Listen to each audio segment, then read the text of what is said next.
Assalamualaikum warahmatullahi wabarakatuh. Selamat pagi, selamat siang, selamat malam teman-teman semua. Perkenalkan nama saya Aidlana Diandra Zabia dengan NIM J002304 kelompok B10.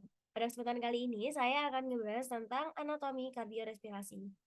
Yang pertama di sini kita akan ngebahas tentang faring. Nah, jadi faring sendiri itu kan dibagi menjadi 3 bagian ya teman-teman. Yang sering kita dengar tuh ada nasofaring, orofaring, dan juga laringofaring. Yang pertama, kita akan ngebahas tentang nasofaring. Jadi, nasofaring sendiri letaknya pada di VC1 sampai VC2. Fungsinya untuk apa? Namanya naso berarti dia di hidung kan, maksudnya di area hidung, berarti dia untuk respirasi. Nah, terus ada bangunan-bangunan penting nih. Yang pertama mulai dari koana, ada opte, ada tonsilia faringea atau adenoid, ada torus tubarius, ada torus levatorius, dan juga recessus pharyngeus. Nah, kita lanjut ke orofaring. Untuk orofaring ini letaknya ada di bawah dari nasofaring.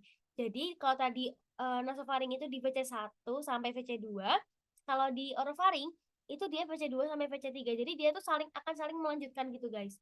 Nah, fungsinya untuk apa? Fungsinya untuk proses pencernaan sesuai sama namanya, yaitu ada di oro atau kayak di bagian mulut gitu. Nah, ada bagian penting juga di sini, yaitu mulai dari isthmus faucium, ada arcus palatoglossus, ada arcus palatopharyngeus, ada fossa tonsillaris, dan juga tonsilla palatina. Nah, kemudian kita akan lanjut di sini ke laringofaring. Jadi dia ada di bagian dari laring, yang mana sama kayak tadi, jadi dia akan melanjutkan dari orofaring ya. Jadi dia skeletopisnya ada di VC3 sampai di VC5. Dan bagian pentingnya ada di fossa piriformis dan juga ada adductus laringis. Nah, kemudian untuk vaskularisasi dari faring sendiri, itu nanti ada di dua bagian, ada bagian atas dan juga bagian bawah. Untuk bagian atas itu asalnya dari arteri carotis externa yang mana nanti sisanya bisa dibaca sendiri ya teman-teman. Kemudian untuk bagian bawah nanti berasal dari truncus thyrocervicalis arteri subclavia. Kemudian nanti dia ada arteri tiroide inferior yang dia menjadi ramus pharyngealis. Nah, kemudian untuk tonsilla palatina sendiri, dia itu akan mendapatkan suplai darah utama dari apa? Dari ramus tonsillaris, maaf, dari ramus tonsillaris arteri facialis. Nah, untuk vena, jadi vena ini tuh dia adalah plexus venae pharyngealis yang akan dia mengalir ke plexus pterygoideus di superior dan ke vena facialis serta ke vena jugularis interna di inferior. Untuk inervasinya juga dibagi jadi dua ya teman-teman, ada sensorik dan juga motorik. Untuk sensorik dia di plexus pharyngeus dari nervus glossopharyngeus, sedangkan untuk motoriknya dia di plexus pharyngeus dari nervus vagus. Nah, kemudian kita akan ngebahas tentang kardio. Nah, sebelum kita masuk ke struktur eksterna dan struktur interna, kita akan ngebahas dulu nih. Jadi sebenarnya jantung kita tuh letaknya di mana sih? Jadi jantung kita ini letaknya ada di cavitas thoracis, lebih tepatnya ada di mediastinum yang medius. Nanti kita akan juga ngebahas tentang mediastinum. Jadi mediastinum juga dibagi menjadi dua, superior dan inferior, yang mana inferior juga akan dibagi menjadi tiga. Tapi itu kita akan bahas nanti. Nah, nanti dia tuh akan diletakkan pada cavitas thoracis. Nah, ada apa aja nih ligamentumnya? Ada 4 ligamentum yang penting banget dan harus dihafalin. Yang pertama ada ligamentum sternopericardiaca. Berarti dia akan menghubungkan antara sternum dan juga perikardium gitu. Kemudian yang kedua adalah ligamentum pericardiaca. Berarti dia itu akan menghubungkan perikardium dengan sifoideus. Kemudian nanti ada yang berhubungan dengan diafragma, berarti namanya perikardiofrenika, karena frenika itu kan diafragma. Kemudian ada dengan vertebrae, berarti namanya ligamentum vertebropericardiaca. Jadi ya sesuai namanya aja sih. Contohnya ini di sini ada ini yang ligamentum sipopericardiaca. Kemudian yang ligamentum vertebropericardiaca. Kemudian ini yang um, nih, ini yang frenika, yang ligamentum pericardiofrenica. Itu sih, sama ini yang ini sterno ya. Yang ligamentum pericardiaca yang sterno, yang kemudian sternopericardiaca itu. Yang berhubungan sama sternum. Oke, lanjut. Nah, kemudian kita akan bahas tentang struktur eksterna dari jantung kita.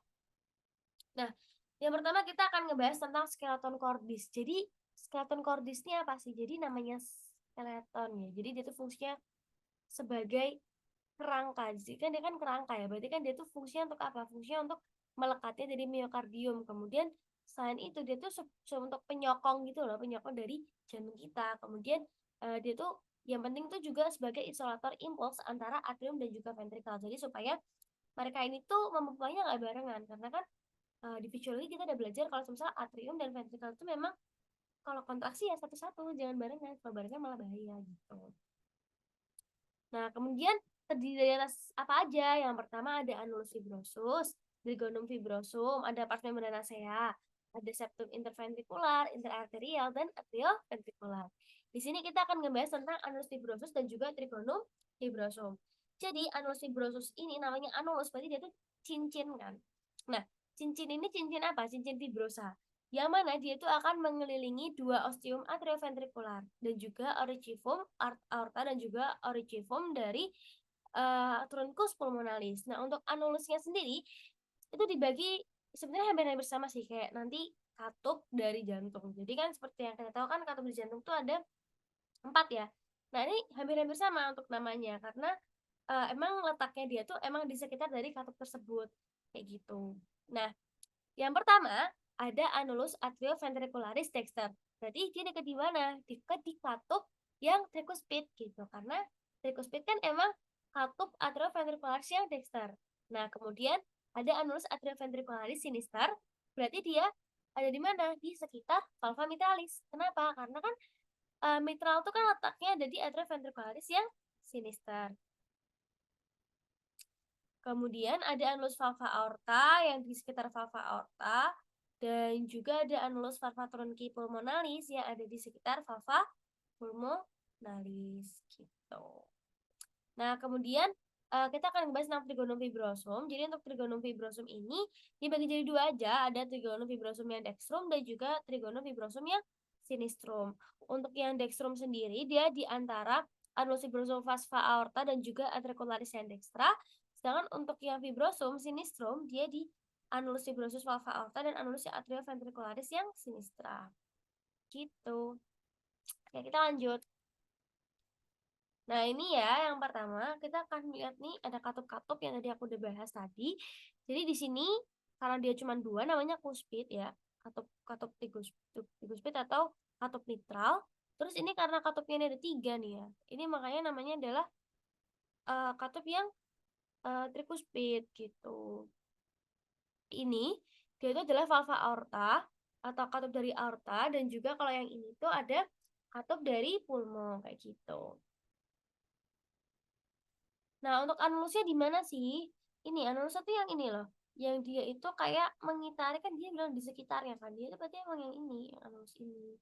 Dia berarti emang kayak cincin-cincin gitu kan. Itu ya.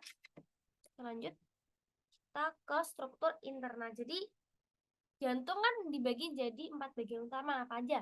Ada atrium dexter, atrium sinister, kemudian ventricle dexter dan juga ventricle sinister. Nah, kita akan ngebahas nih, kira-kira sebenarnya di dalam atrium dan ventricle itu isinya ada apa aja sih? Oke, yang pertama kita akan ngebahas tentang atrium dextra. Jadi di sini tuh ada bagian halus dan juga bagian kasar. Untuk bagian yang halus ini namanya adalah sinus venorum cavarum. Untuk yang bagian kasar ini dia tuh sebenarnya terdiri dari musculus pectinati. Nah, untuk bagian halus dan bagian kasar ini dia tuh akan dipisahkan. Dipisahkan sama apa? Dipisahkan sama ini crista terminalis yang di bagian dalam dan juga ada sulcus terminalis yang di bagian luarnya. Nah, kemudian nanti ada bagian penting nih. Namanya adalah fossa ovalis. Jadi, fossa ovalis dan limbus fossa ovalis ini dia itu merupakan obliterasi dari foramen oval.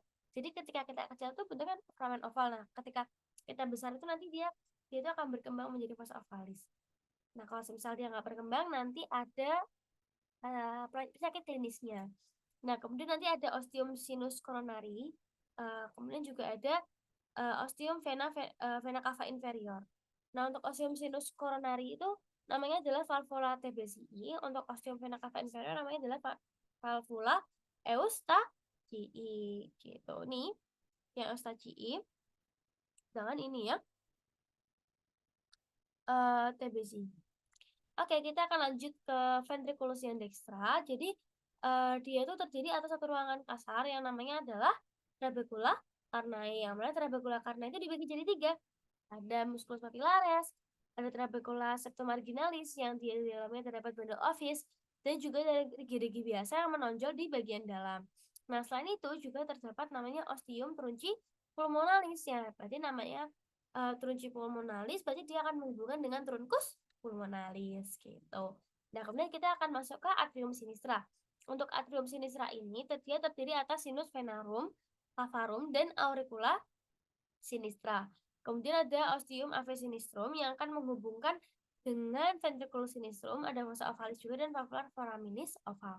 Dia akan dimurai oleh apa? Dia akan dimurai oleh 2 buah vena pulmonalis dextra, 1 buah vena pulmonalis sinistra superior, 1 buah vena pulmonalis sinistra inferior. Oke, kemudian kita akan lanjut ke ventriculus sinistra.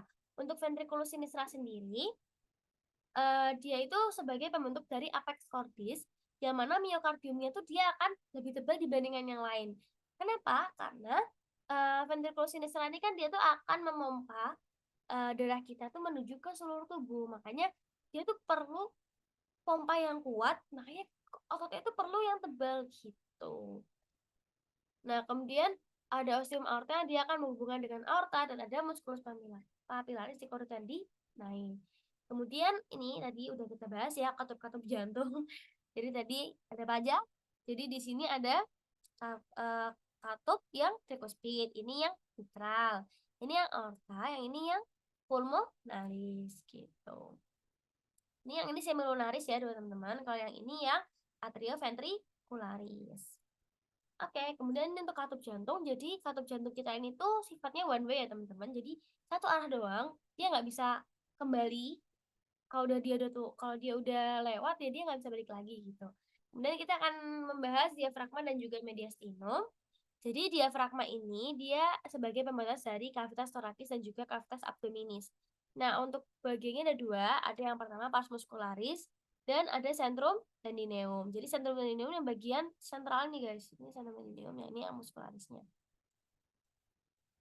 Nah, ini diafragma ya guys. Nah, di sini ada centrum tendineum tuh ada beberapa bagian. Yang pertama ada hiatus aorticus. Yang mana hiatus aorticus? Hiatus aorticus itu yang ini. Nah, dia setinggi apa? Setinggi VTH 12 yang akan dilalui sama namanya aorticus, berarti dia akan dilalui sama aorta. Kemudian juga ada ductus rachicus, vena azygos, dan juga vena hemiazygos. Kemudian ada hiatus esophagus. Untuk hiatus esophagus yang ini. Nah, hiatus esophagus ini dia setinggi VTH 10. Dia akan dilalui sama esophagus, nervus vagi, ramus esophageal, dan juga arteria gastrica sinistra.